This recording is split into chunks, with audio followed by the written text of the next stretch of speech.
Good morning, everyone. Good morning. Hope all is well. Hope everybody's all right.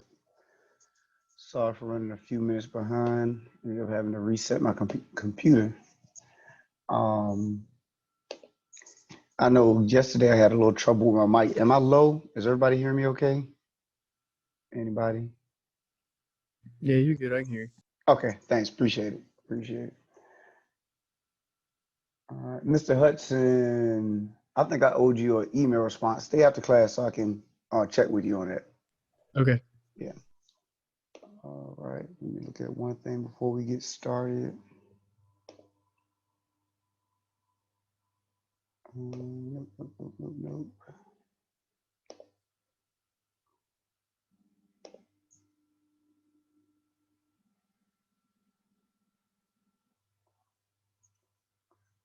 All right. So before we get into anything, did anybody have any questions? Anybody try anything? Get stuck? Is everybody okay?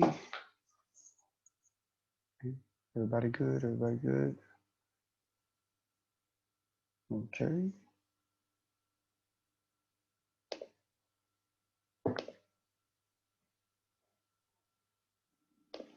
So if I'm not mistaken, last thing we talked about linear inequalities. So we're looking at graphing today.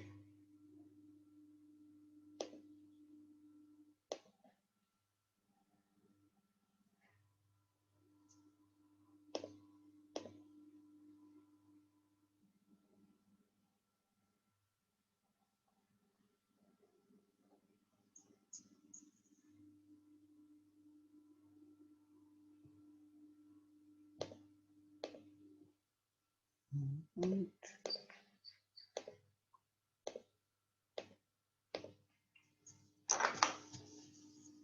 right, somebody said something in the chat. Let's see.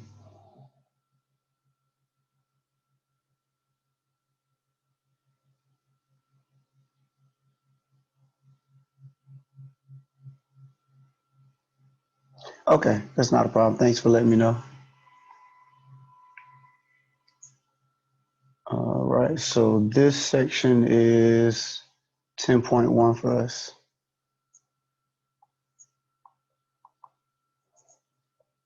And it is entitled it's just graphing. We just leave it at that. So 10.1 for us is the rectangular coordinates, rectangular coordinate system. Another name for it is Cartesian coordinate plane. Thought I cut that off. Okay. Another name for it is the Cartesian coordinate plane. So when we look at graphing, we're going to be graphing on this Cartesian coordinate plane where you have x-axis, y-axis. So we have two axes, the horizontal axis, which is our x-axis, and then vertical axis, which is our y-axis. Where they intersect will be our origin. Coordinates of your origin is 0, 0. You have four quadrants that are created and going counterclockwise. So we have quadrant 1, quadrant 2, quadrant 3, and quadrant 4. To get into quadrant 1, you have to make two positive moves. To get into quadrant 2, a negative move, then a positive move. Quadrant 3, two negative moves. In quadrant 4, you'll go positive and then negative. All right, let me scroll a little bit right there. And we will be graphing using what we call ordered pairs. Called ordered pairs because the order matters. You always do X first, your X move first, then your Y move. So in other words, you're always going to go horizontal and then vertical. In other words, if you want to think about it, you would walk to the elevator, then go down, or run, then jump. X comes before Y in the alphabet. So it's always your X move first, then your Y. I'll give you guys a chance to. I didn't say this. Everything to the right of your origin. When I said that the origin is where your axes cross. Everything to the right of your origin, positive values. Everything to the left of your origin, negative. Everything above your origin, positive. Everything below your origin will be negative. All right. So like I said, give you guys a chance to copy that, and then we'll scroll up.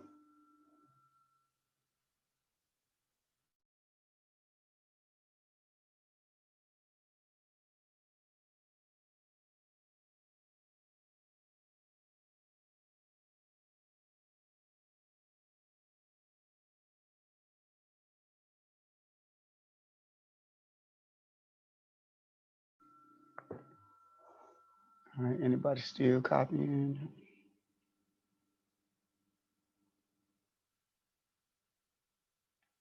All right. So let me erase this so we can just walk through it.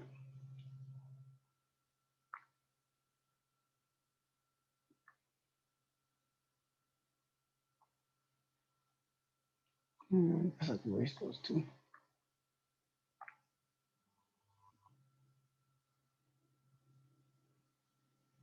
Uh,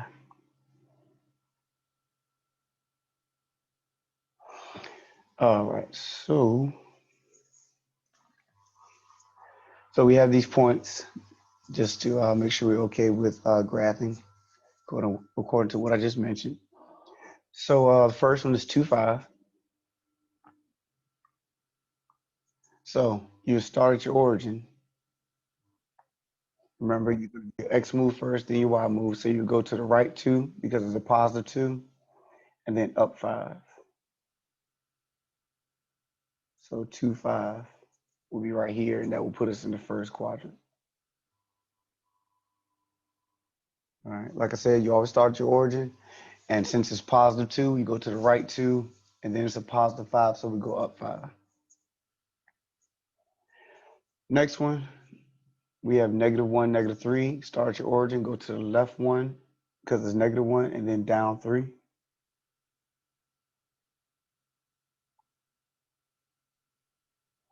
That puts us in quadrant 3.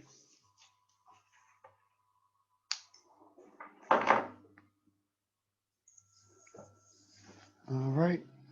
Next one, -4, 2. So we go to the left 4, up 2.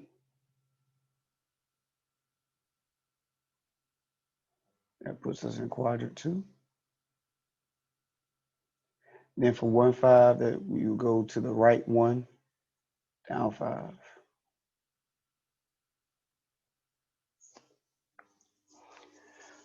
All right. So any questions on those 4? That puts us in quadrant 4. Any questions on those 4 before we look at the last 2? Make sure we're okay with what we did.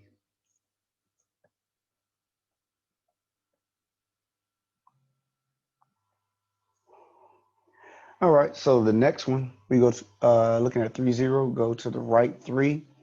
But because 0 is for Y, you don't scroll up or down. I said scroll up. You don't move up or down. And so that will put us on the x-axis. So if Y is 0, then you stay on your x-axis. Then for the next one, 0, 3, you don't move left or right for x because of 0, but you do go up 3. And that'll put us on the y-axis.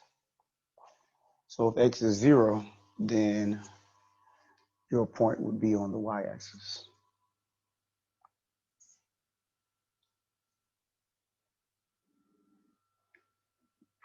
All right. Any questions on any of those points?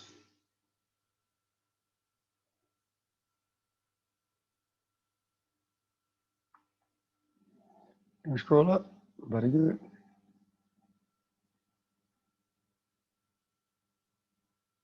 All right. So solutions. We talked about solutions of a regular linear equation. Here we talked about solutions. We have ordered pairs. An ordered pair is a solution of an equation if the equation is true after the ordered pair is plugged in. So the same thing when we had our equation, we solved for x. You plug x into the equation. That means your equation will be true after you plug it in. Same thing for ordered pairs, just that now we have two variables. We have x and y. And so your solution will, the ordered pair will be a solution of the equation if after you plug it in, your statement is true. So an example of that is right here. We have 4x minus 3y equal to -2. And if I wanted to see if 1, 2 is a solution, then I would take 1, 2 and plug it in for x and y. So remember, your first value is going to be x. Second value is going to be y. They're going to assume that you are holding on to that. So then it's, it would just be 1, 2. And they believe, they're assuming that that the first one is x and the second one is y. So they're not going to really tell you that anymore. So you plug them in accordingly. So that's why I have 4 times 1 minus 3 times 2. 4 times 1 is 4. 3 times 2 is 6. So I have 4 minus 6. And that is equal to -2. So we have -2 equal to -2, which is a true statement.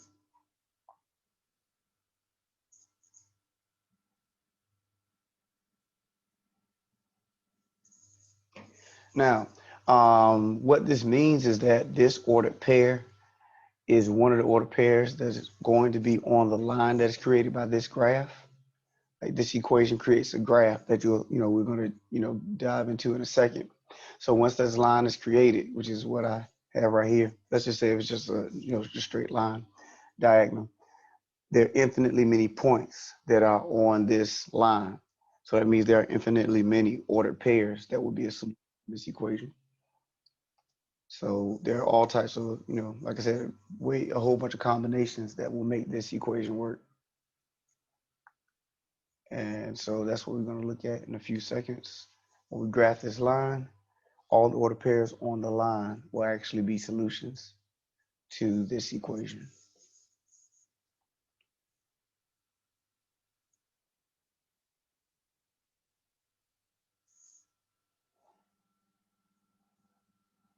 All right, I'll scroll up.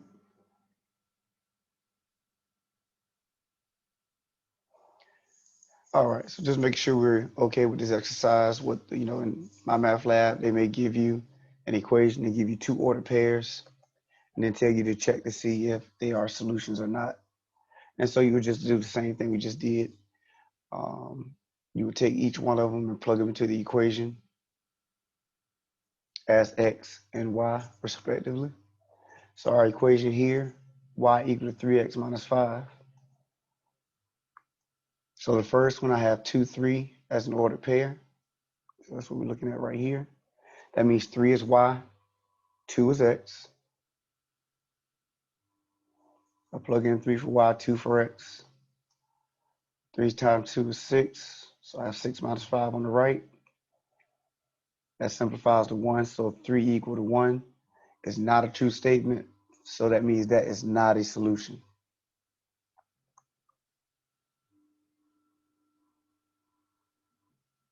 All right, then I do the same thing for 3, 4. 3 is x, 4 is y. Plug those in accordingly. 3 times 3 is 9. 9 minus 5 is 4. And so 4 is equal to 4. And that means that is a solution.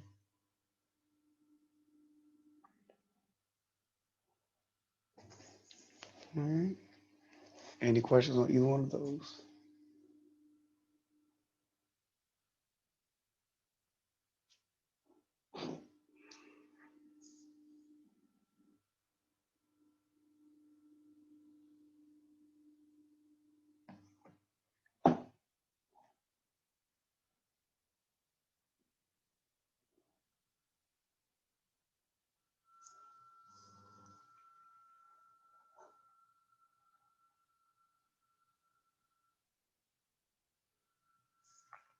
All right, gonna scroll up.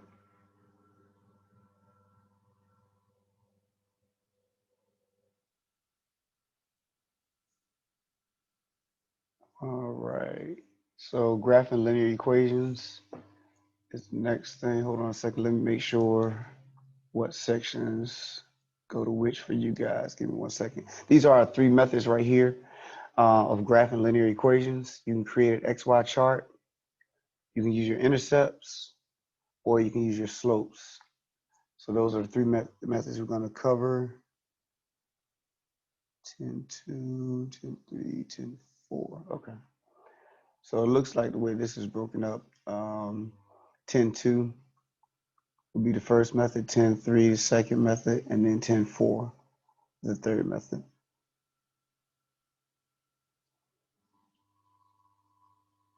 All right.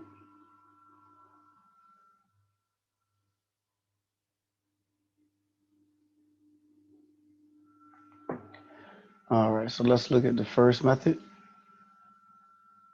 creating the XY chart. Let me erase some of this stuff so we can walk through it real quick. Yeah, I do that.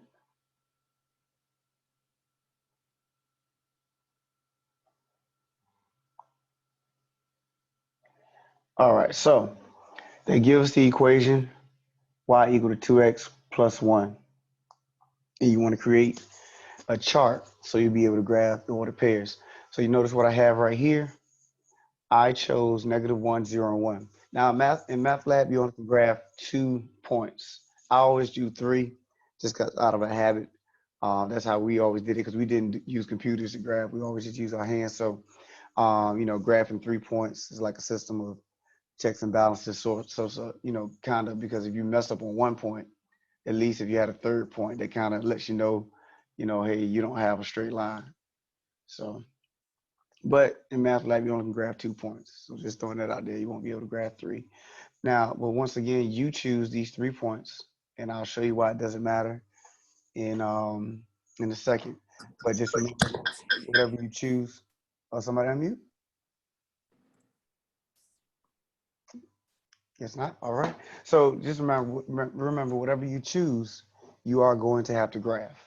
So if you choose 150 and 1 million, just know that you're going to have to graph those points. So I'll try to choose easy values, easy to calculate, and easy to graph because they're right there next to each other. So I chose -1, 0, and 1. And then you plug in the values for x, find the corresponding y value. So when x is -1, what is y? So I plug in, -1 for x to find y. So that'd be -2 plus 1, and that'll be -1. So just so happens that when x is -1, y is -1. Of course, that will not always be the case. And 2 times 0 plus 1, that's 0 plus 1, which is 1. So when x is 0, y is 1. I want to make these a different color.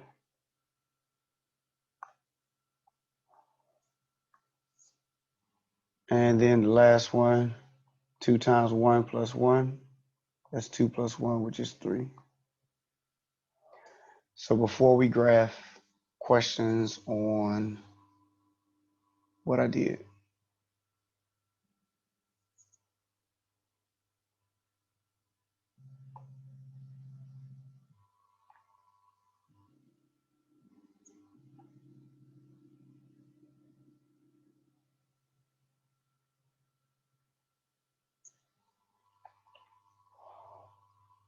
All right, everybody good?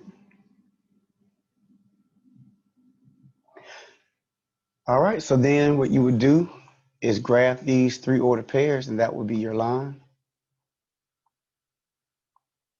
So I would go to the origin and go down 1, go left 1, down 1, and that would be that point. Go back to my origin, don't move left or right for x because that's 0, and then go up 1, and that would be that point.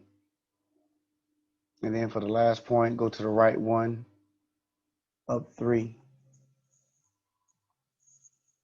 That would be my last point. And then draw a line through it, connect your dots. And notice what you normally do is put an arrow at the end of each. I just said that it goes on to infinity in each direction.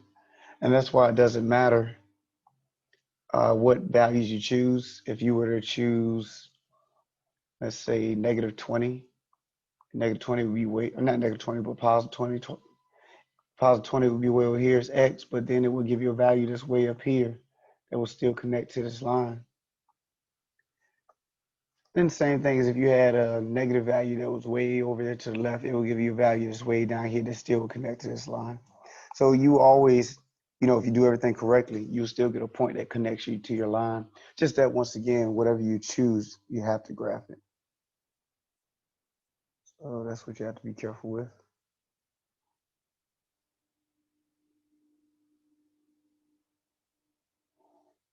All right, questions? Any questions?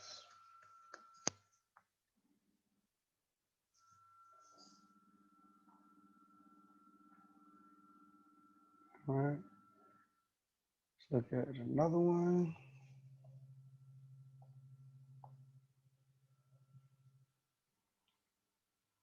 Once again, let me erase this. Yeah, I'll erase it.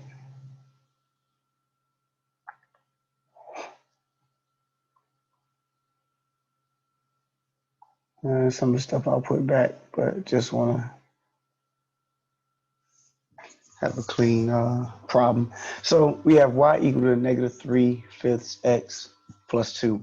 So whenever a fraction is involved, you want to be strategic in what values you choose for x. You don't want to just choose any old thing because you don't want to have to graph a fraction or graph a decimal.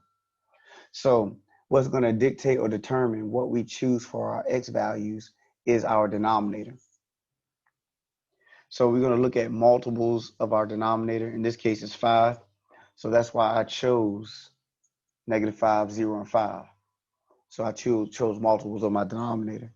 So, in green, you see what I wrote 5, 10, 15, 20, 25. Anything that the 5 can divide into evenly.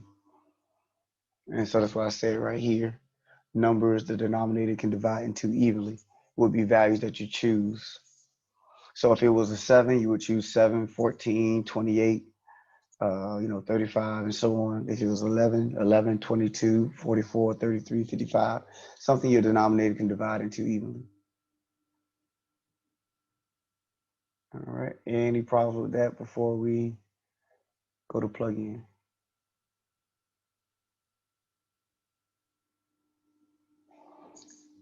All right, let me see.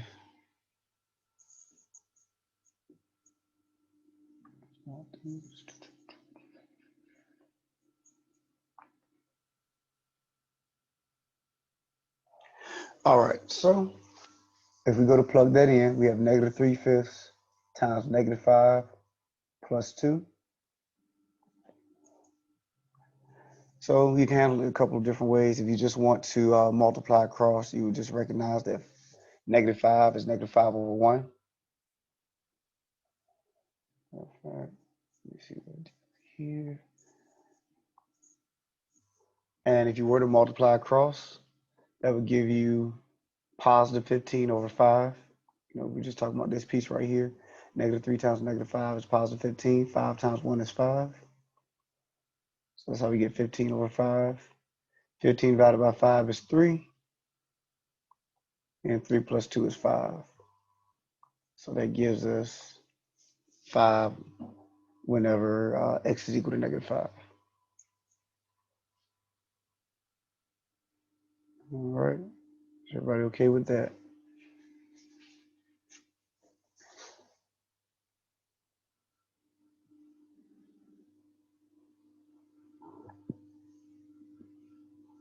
All right. So the next one, -3/5 times 0 plus 2. 0 is always a good one to use because anything times 0 is 0. Hey, Professor. Yep. All right, going back, you said on the previous one, you said x is equal to -5. Mm-hmm. But 5 divided by 3, 5, I can't talk. 5 divided by 15, 3, okay, I see where you got the 3, 3 plus 2 equals 5. So where did you get the -5 from? All right, so I chose this value right here. So I didn't have to choose -5. I could have chose 10 if I wanted to. Okay. The main thing you want to choose is something that this denominator can divide into evenly. So as long as you choose a multiple of that of your denominator, you'll be in a good place. Okay, no problem. I got you. All right. All right. So, and just go back to that, making sure everybody cool with it. I chose all three of those values, and I chose them because I felt like they were easy values to calculate with. That's the only reason I chose them. You can choose one, two, and three, and if you calculate correctly and graph correctly, we will still get the same line. Now, if you choose one, two, and three, you're going to be dealing with some decimals. But that's why I was talking about, being strategic in what you choose because of your denominator and us dealing with a fraction. So remember before, and we're gonna come back to the problem, guys, of course, but I just want to make sure we're good. Remember before I chose -1, 0, and 1, but we didn't have a fraction involved at all, so it really didn't matter. I could have chose -5, 0, and 5 in this case as well, and I still would get the same line. So you choose these values right here, plug them in for x, and then calculate your y. But going back here, we want to be strategic because we have a fraction and we don't want to have to calculate fractions or, we don't want to have to graph fractions or decimals. All right. So plugged in 0 right here. 3/5 times 0 is 0. So they cancel it out completely. And that's 0 plus 2, which is 2. So when x is 0, y is 2. And then for the last one, -3/5 times 5. We do the same thing, multiplying across. Like I said, recognizing that 5 is 5 over 1. That'll give us -15 over 5 plus 2. That'll be -3 plus 2, which is -1.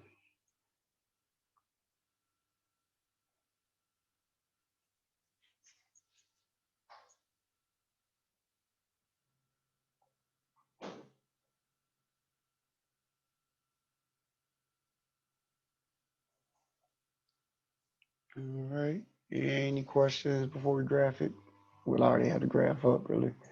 Um, can I scroll up? Is that okay? All right, so that should have been, was it -1? Yeah.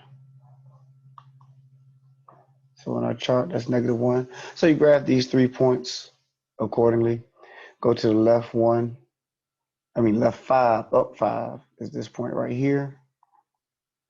0, 2 is this point. And then go to the right 5, down 1 would be this point right here. And go ahead and connect them, and that would be your line.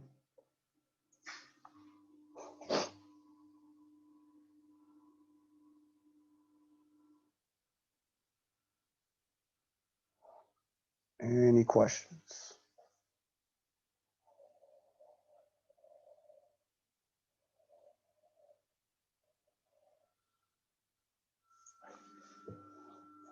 All right. So that is the XY chart. Any problems with that before we look at our intercepts?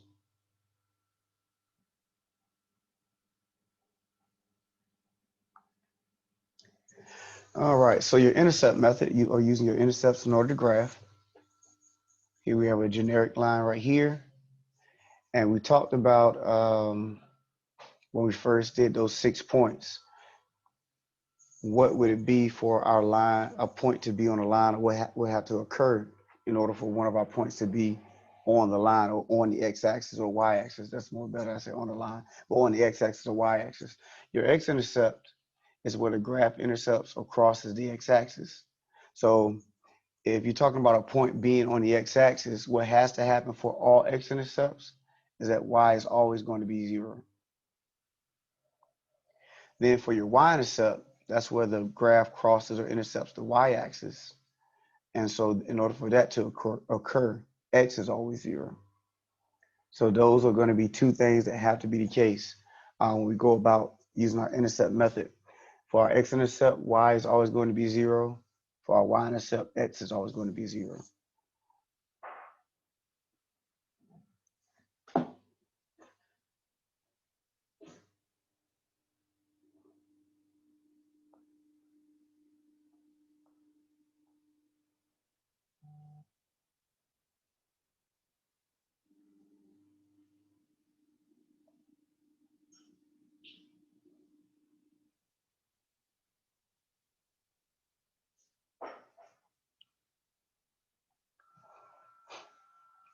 All right, everybody okay?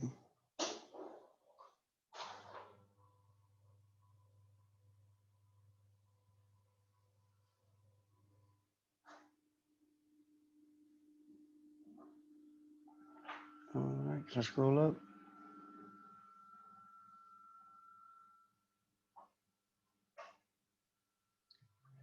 All right, so let me erase this stuff so we can walk through it.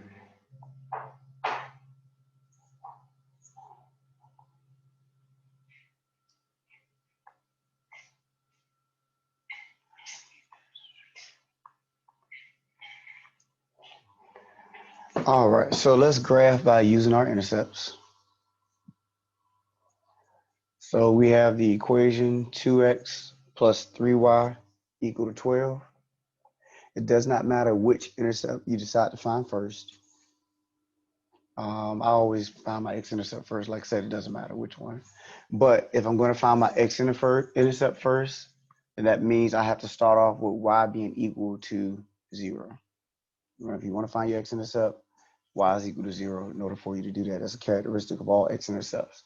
So that's what I did. I plugged in 0 for y. So 3 times 0 is 0. So that'll be 2x. I'll go black. That'll be 2x equal to 12. And then go ahead and divide by 2. X is equal to 6. So that ordered pair is going to be 6, 0.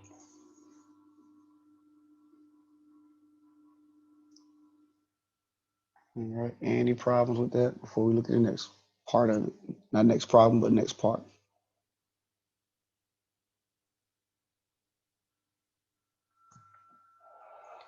All right. So if I want to find my y-intercept, I start off by letting x be equal to 0. And that's what we did right here. Plug in 0 for x. 2 times 0 is 0. That's 3x equal to 12. Divide by 3. And y is equal to, I got an x right there. It should be a y. Sorry about that. 3y is equal to 12. Divide by 3 and y is equal to 4. And don't forget these are ordered pairs and x comes first, then y. So our x this time is 0 and y is 4. So make sure you're careful with that. Sometimes people will make a mistake sticking with the same floor as this one, put 4, 0. But actually that would be 0, 4. All right, any questions before we graph?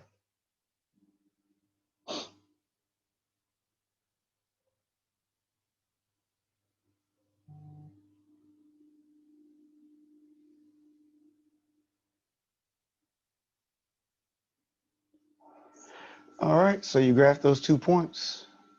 And there's your line. You have 6, 0. Go to the right 6. Nowhere for y, so we don't move over down on y. Then for 0, 4, you don't move left or right for x because that's 0, but then go up for 4. That would be your line.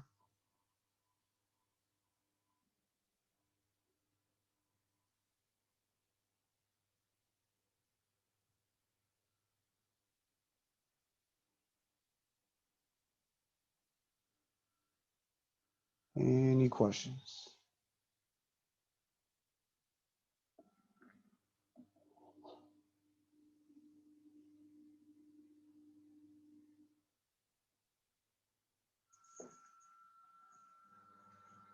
All right. Okay, before we try it again.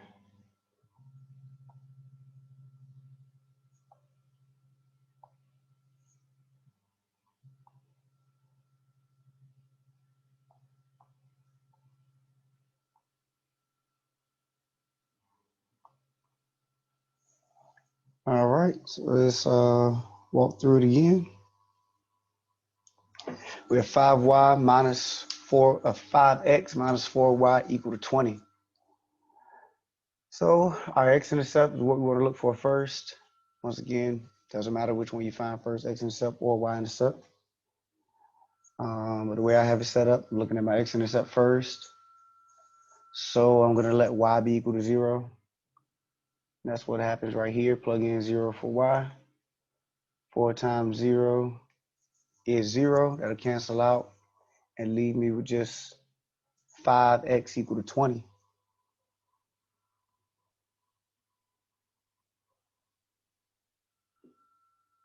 All right. Then from there, you'll solve for x by dividing both sides by 5.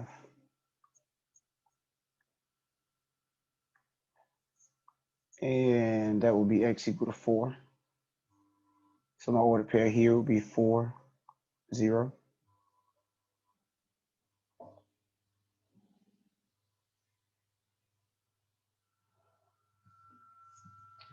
Then in the next one, to find the y-intercept, we let x be equal to 0, which is going on right here. 5 times 0 is 0. Then we'll divide both sides by negative 4. Those 4's cancel, and y is equal to negative 5.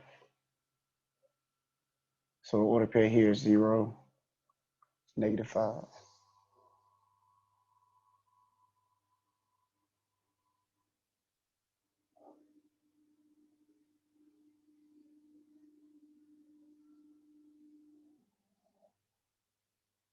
All right, any questions?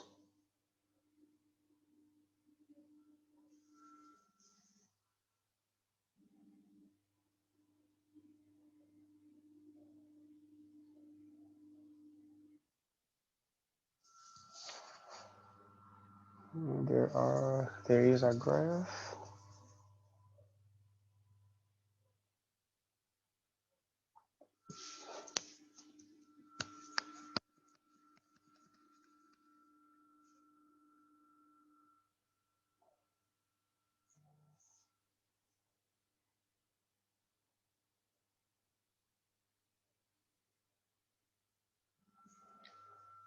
All right, we good to go? All right. So one other thing in this section, horizontal lines and vertical lines.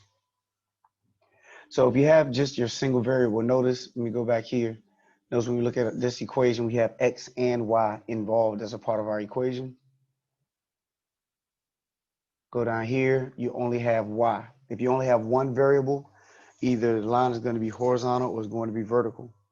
So if it's y equal to a number, that's going to be a horizontal line. And so notice my notes over here. If it's y equal to 5, that means y is always going to be 5. And x can be anything. It doesn't matter. So that's what we have right here in order pair. So no calculation, just observation of what you have. So I chose x to be negative 1, 0, and 1, but y is always going to be 5.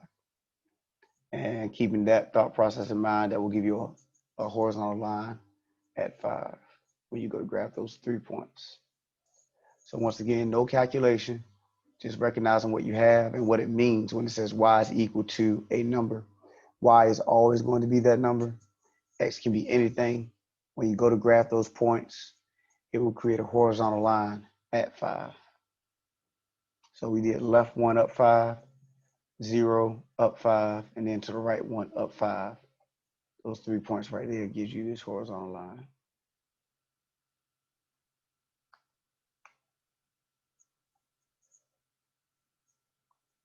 All right, questions on that?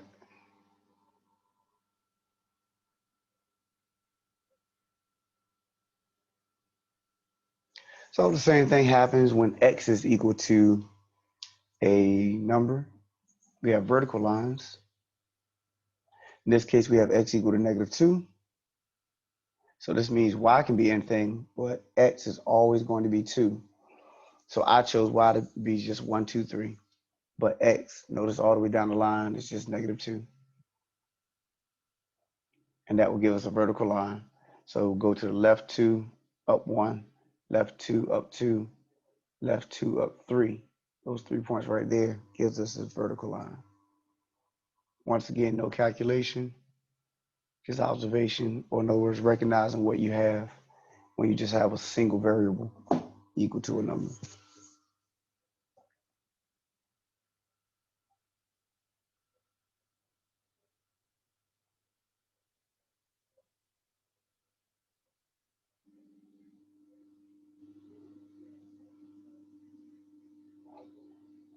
All right, any questions before we go to the next thing?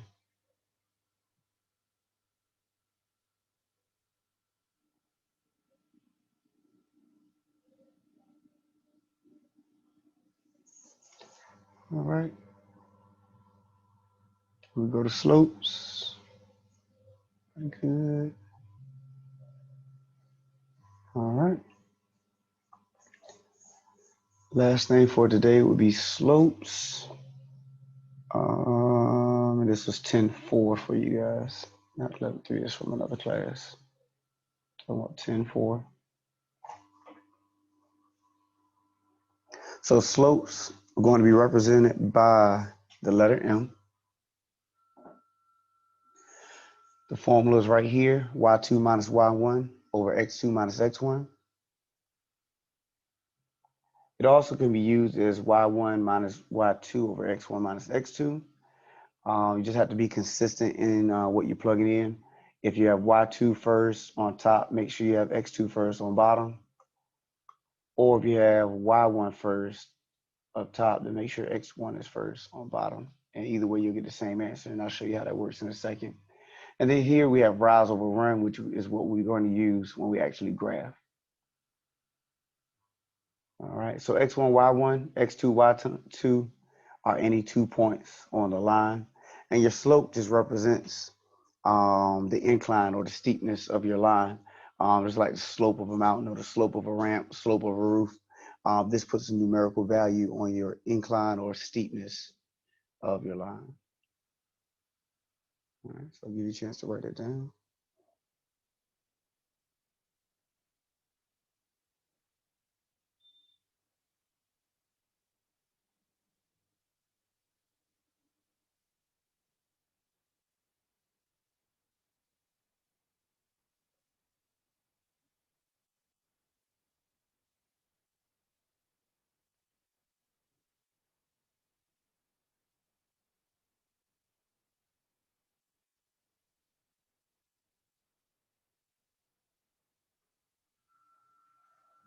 All right, very good. All right, so they give us 2 points and ask us to find the slope. They're talking about find the slope of the line that passes through these 2 points. I always say just go ahead and label which one you're going to call point 1, which one you're going to call point 2. Normally the first point I see, I call it point 1. Second point, I call point 2. So point 1 is x1, y1. That's going to be -2, -4 for us. Point 2, 3, -5, x2, y2. And so we will plug those values in accordingly. Erase this a little bit.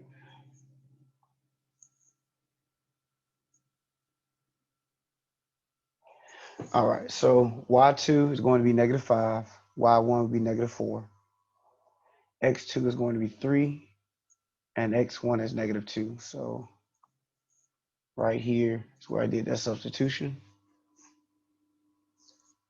Any problems with the substitution?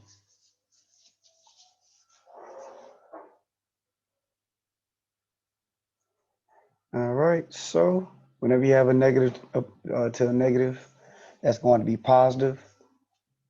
So that's why you have -5 plus 4, 3 plus 2. And simplifying that, that gives us -1/5. You don't convert it to a decimal or anything like that. Leave it as is. Now, if you can reduce it, you would be expected to reduce it, but leaving it as a fraction is fine.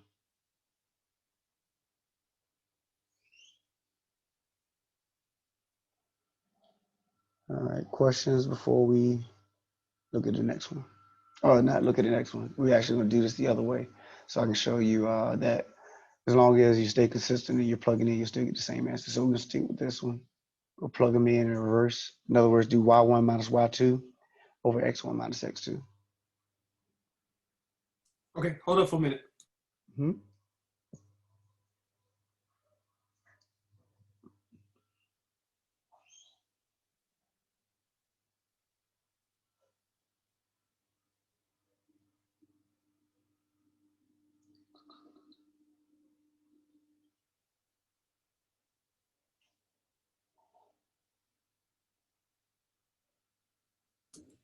Okay, I'm good. All right, sounds good. All right, so now we're looking at the same problem, but like I said, instead of doing y2 minus y1, I'm doing y1 minus y2. And instead of doing x2 minus x1, I'm doing x1 minus x2. It doesn't matter which way you do it as long as you stay consistent. Once again, here I did y2 and x2 first. Down here, I'm going to do y1 and x1 first. So that's what I did here. That's -4 minus -5, -2 minus -3. That ends up giving us 1 over -5, which is still -1 over 5. So like I said, you just have to be consistent on which one you're plugging in first. And you'll be good to go.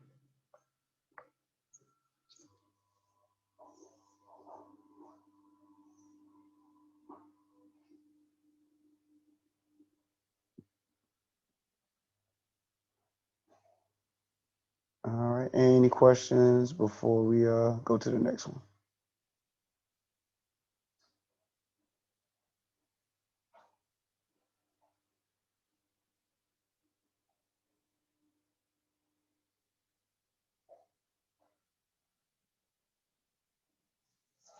All right, so let's do it again and make sure we're all right.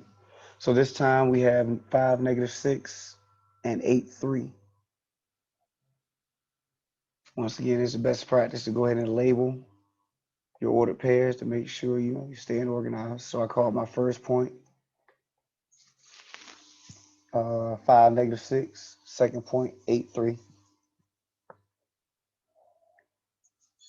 So that means y2 is 3 and y1 is -6. And then x2, 8, x1 is 5. So I plug them in accordingly right here. 3 minus -6, 8 minus 5. So that's 3 plus 6 because negative to a negative once again turns positive. That'll be 9 over 3. And then 9 over 3 will reduce to 3.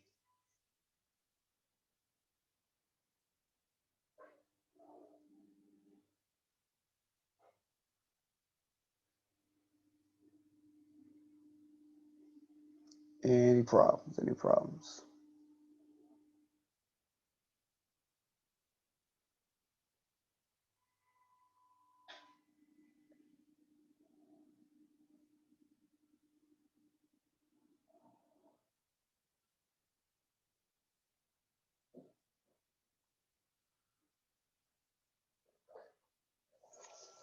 All right, are we okay to scroll up?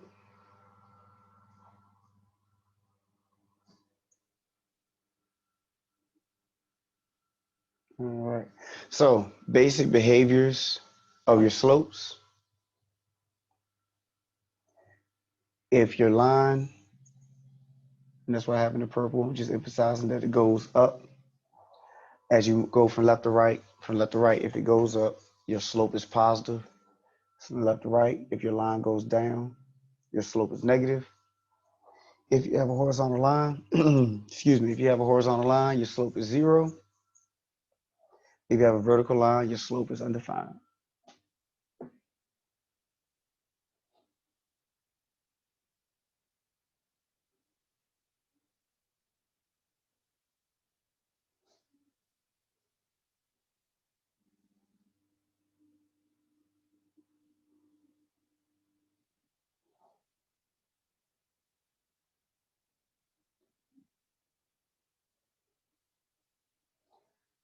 All right. Any problems? Any problems?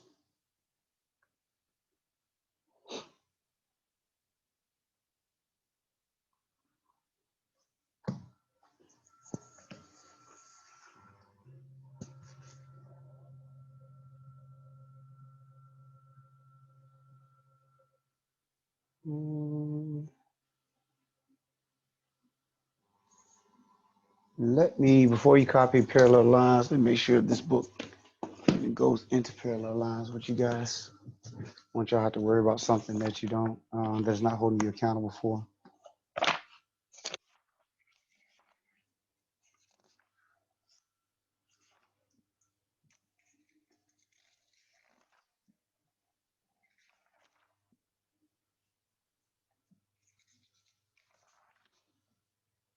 Okay, yeah, it does mention it. Okay, we good then. All right, so next thing they talk about parallel lines and perpendicular lines and how that affects your slope or what your slope would be in comparison to the two. So parallel lines never touch or cross. They have the same, that means they will have the same incline or same slant. So that means the slope will be the same. All right, that's for parallel lines. Your slopes will be the same. Two lines that are parallel will have the same slope.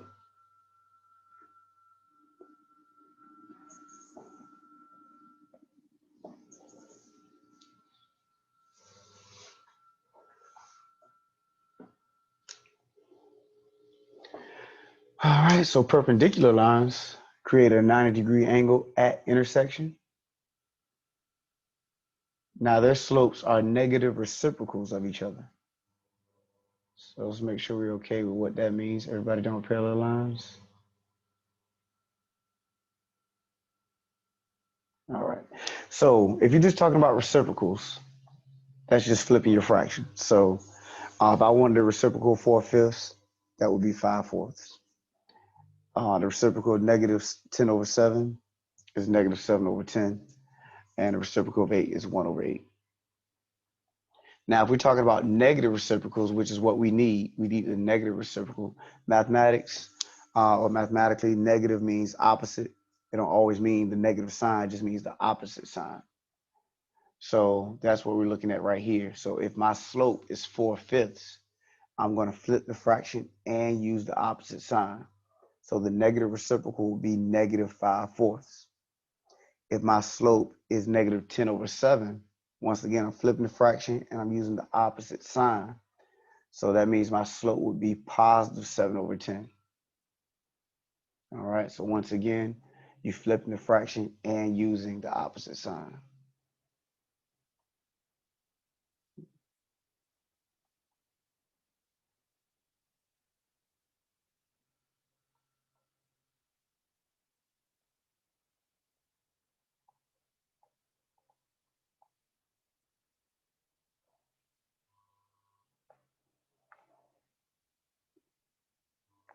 All right, any questions before we use anything?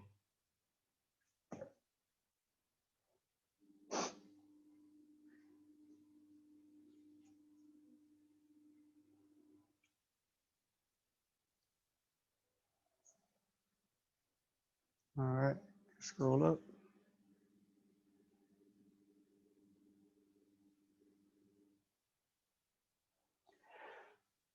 All right, let me erase this stuff.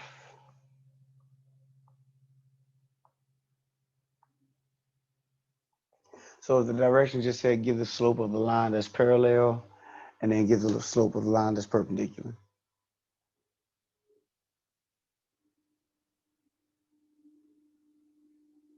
All right. So if my slope, my original slope, yep, still have my eraser on. All right, here we go. So if my original slope is 3/5, and I want the slope that's parallel to it, remember if it's parallel, it's gonna have the same slope. So the same slope. So 3/5 would be our answer for a line that's parallel to this line.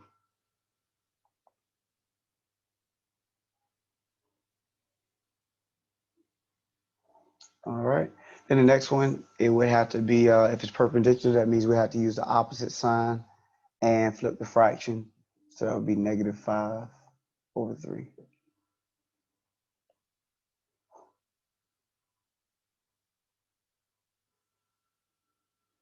All right. Questions before we look at the next one?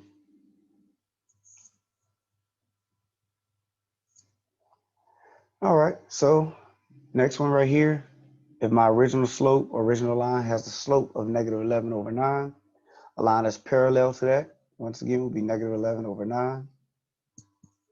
But then a line that's perpendicular to that, once again, what we say we're going to do is the opposite sign and flip the fraction. So that's going to be positive 9 over 11.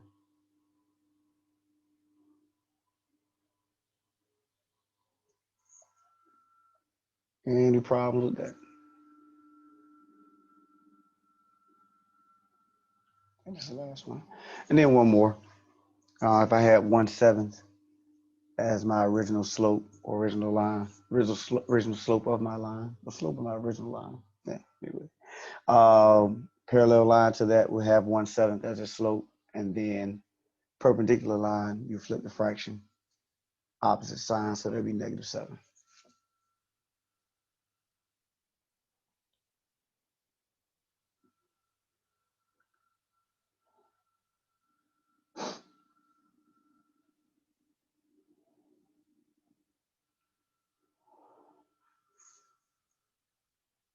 All right. Any questions? Before we look at graphing using these slopes. Almost done for today.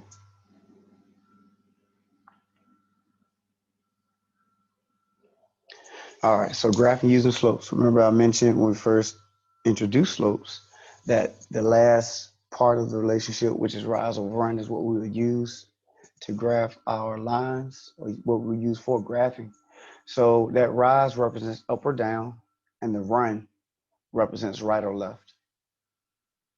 So the rise is up or down, run is right or left. And remember how we had it set up, that was y minus y1, y1 minus y2 minus y1, x1 minus x2 down bottom. So our x's were on the bottom, which is our right and left, our run, but our y's were on top, which is our up and down.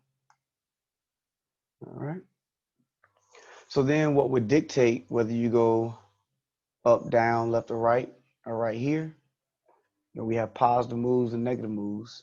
So your positive moves will be up and right. Negative moves will be down or left. So if my number is positive on the top, I will go up. But if it's negative on top, I will go down.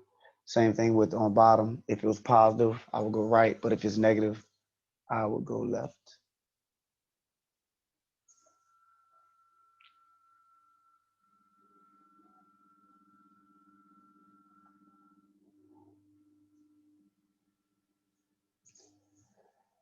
All right. So just an example right here. If I have a slope of 3/4, that's positive 3 over positive 4. That means I will go up 3, which is my rise, and then right 4, which is my run. Remember, it's rise over run.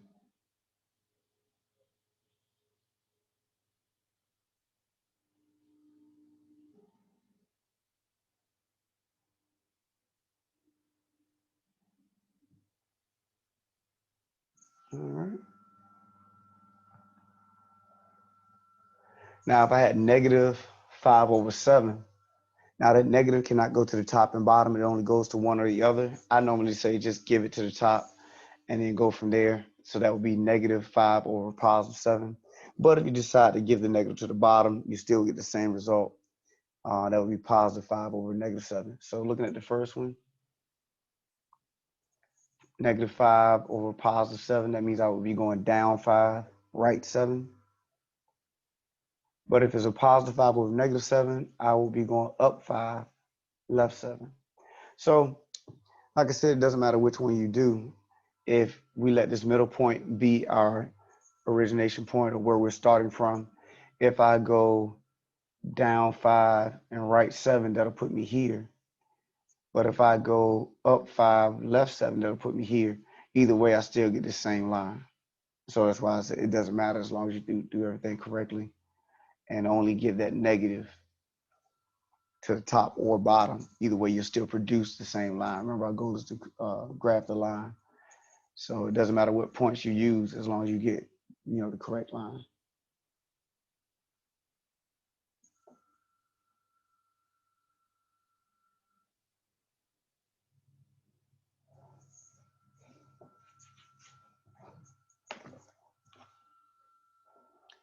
All right. Everybody good before we go to the next part of this? All right. So slope-intercept form is the form that's going to really help us to be able to graph using our slopes. The slope-intercept form is, still have my, there we go. Slope-intercept form is in this form, y equal to mx plus b. Whenever your linear equation is solved for y, the variable or the value that's connected to your variable or sitting in front of your variable will always be your slope. So we have y equal to mx plus b. Like I said, your equation is solved for y. What's sitting in front of x will always be your slope, and the other number will always be your y-intercept. So we'll talk about what that means in a second for it to be the y-intercept. But the number that's sitting in front of your x is your slope. The other number is your y-intercept. So here, for example, if I have y equal to 2/3 x plus 1, the 2/3 would be my slope. The y-intercept would be 1.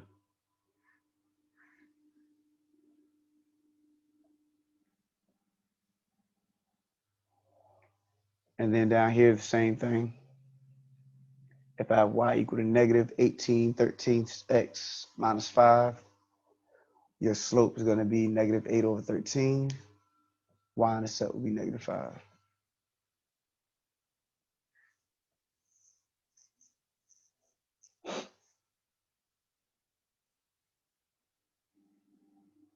All right. Any questions with that before we graph?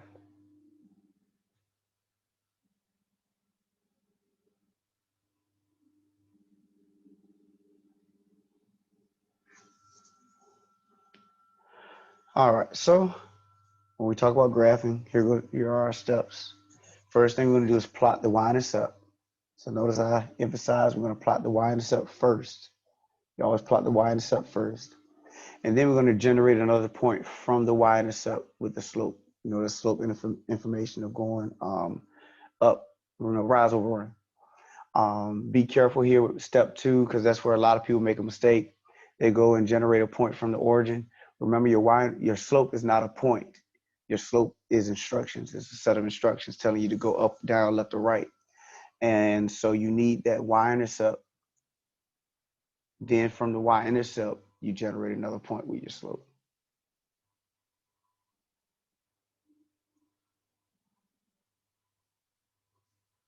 All right.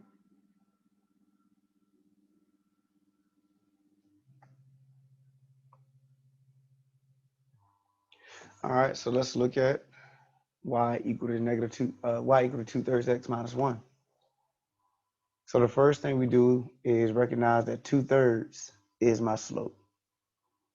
All right, that's what's sitting in front of x, that's what's attached to x. And then my y-intercept is negative 1.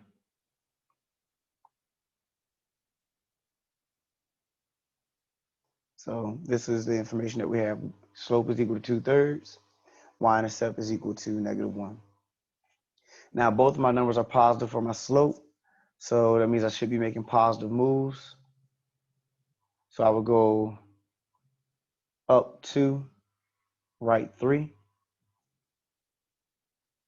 And my y-intercept is negative 1. But remember, we already talked about y-intercepts, and the characteristic of all y-intercepts is that x is always 0.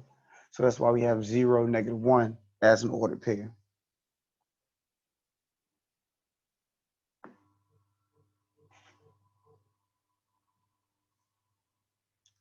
All right, so before we go any further, is everybody okay with the information that we have? So this will always be the case. You look at your slope, determine the directions of your slope according to your signs. Then the other numbers, your y-intercept will always have x as 0, and whatever that number is. All right, so next move is for us to graph the y-intercept first. Remember, that's always first, graph your y-intercept. So that's 0, negative 1.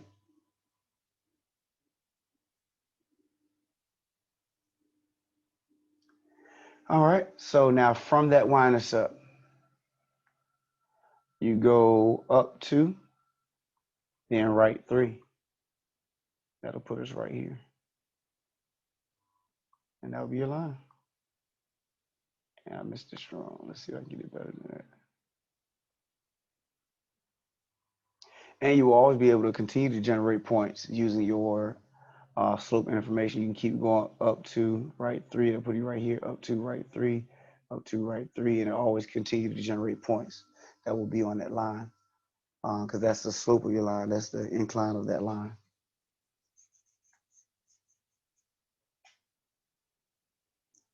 All right.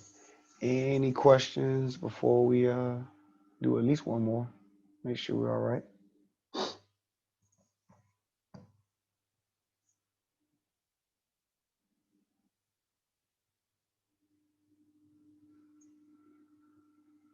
All right, can I scroll up?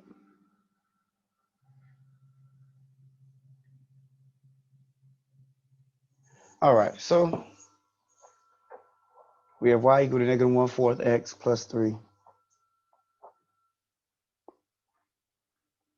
Same process, negative 1/4 is going to be our slope, and then this 3 will be our y-intercept.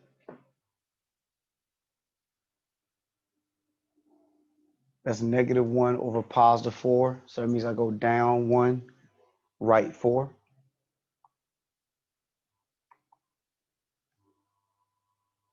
Y-intercept is 3, so that means that's 0, 3 is an ordered pair.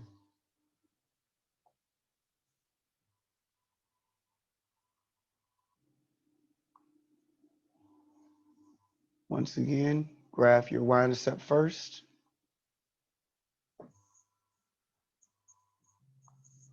Then from your y-intercept, you go down 1, right 3.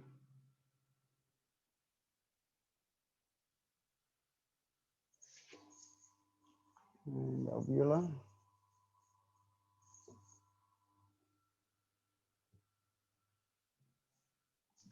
I have a question. Yep. I don't see where you the down one right 4. Where do you put that one? Oh, that was this one right here. Down 1, right 4. So this purple one. So I started here with this point, and I went down 1, right 4, which is right here.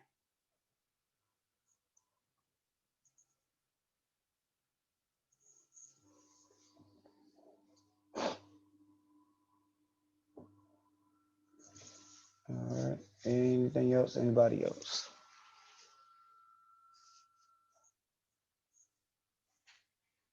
Any questions on anything that was said?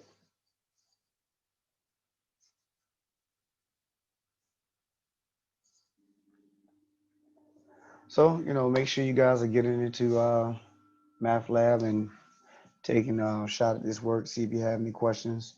The floor is always open for questions, whether it be before class or at the end of class. And want to make sure that you guys are good. At any point, you can go and set up a time to take a test with Mr. Davis. Once we get further into content, our lecture and stuff, we may have days in class, but I will announce those where you guys can take a test or whatever, or I may offer them on another day outside of class time. But as of right now, we're just trying to get our footing and everything. So you want to go ahead and set up a test. You don't have to wait for me. Just email Mr. Davis. I believe we talked about this already, but just in case you didn't have it, jldavis@tcc.edu.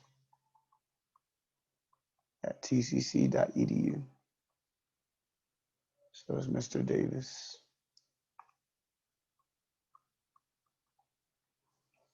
And he will help you with setting up a test. Once again, you don't have to go in. You will set up the test.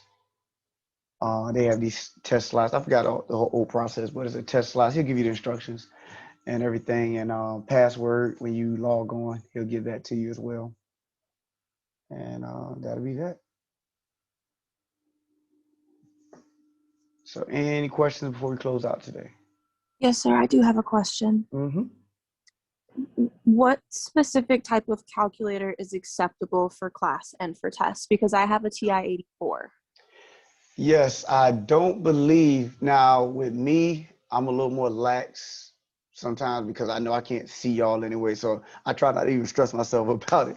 But I know when you go to the lab, I think it's just a basic four function calculator that you guys can use.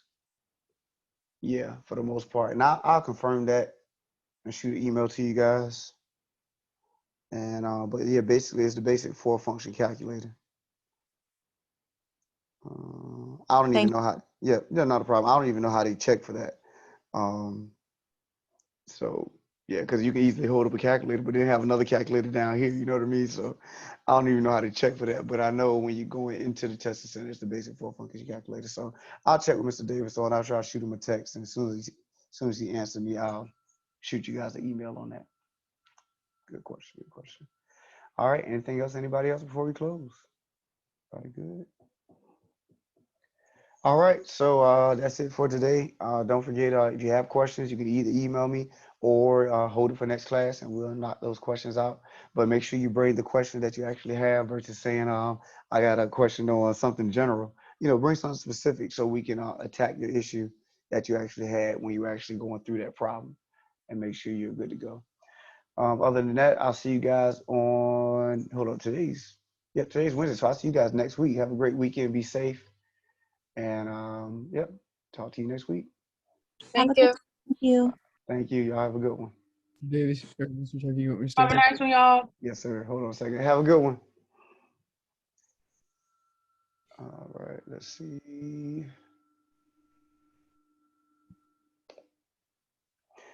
Yeah, Mr. Davis, I know you had mentioned Okay. yeah, hey, how you doing? I said Mr. Davis, I meant Mr. Hudson. I know you had mentioned meeting for extra help. Yes. Now do you already have your stuff set up, problem set up that you want to address, or how do you want to do that? Today I have to go do something real quick, but if you have anything this afternoon, if the word problems in the My Lab this week were really, that was the one thing I was really struggling with, and then frac, something I was really struggling with this week. Okay. Got you. So this is what I want you to do. Pick out some word problems you know that you want me to address. Like I don't know if you yeah, just pick them out in my math lab, and what I'll do is I'll pull it up and we'll talk about those specifically. And if you can find some fractional problems that will causing you issues as well. And then so that will help us streamline our time, you know what I mean, versus me trying to find some problems. You already have your problems lined up that you know you want to see me do. And then we can go right there, go from there. So you said sometime in the afternoon, or did you say this afternoon? Any day you're free. Okay, okay. Let me check my schedule and I'll shoot you that email back. I apologize. I meant to do that a day ago, and that just hit me. I was like, "Dang, I forgot to respond." So yeah. So I'll respond back to your email with some times that we can make work, and then you let me know which one works best for you. Okay. Yep. And what homework do we have today in the My Lab? Which My Now Lab? today we did chapters or sections. That was actually 10.1 through 10.4 because all of it, they made them 4 different sections, but really that really was in most books like two sections. You know what I mean? It was just mainly graphing, but in your homework that would have been 10.1 through 10.4. Okay, thank you. All right, not a problem. So I'll look for that email from me, and we'll look to meet up soon. I will. Thank you so much. All right, not a problem. Take care. All right, I still see somebody still on. Do you need anything before we close? Everybody good? All right, have a good one.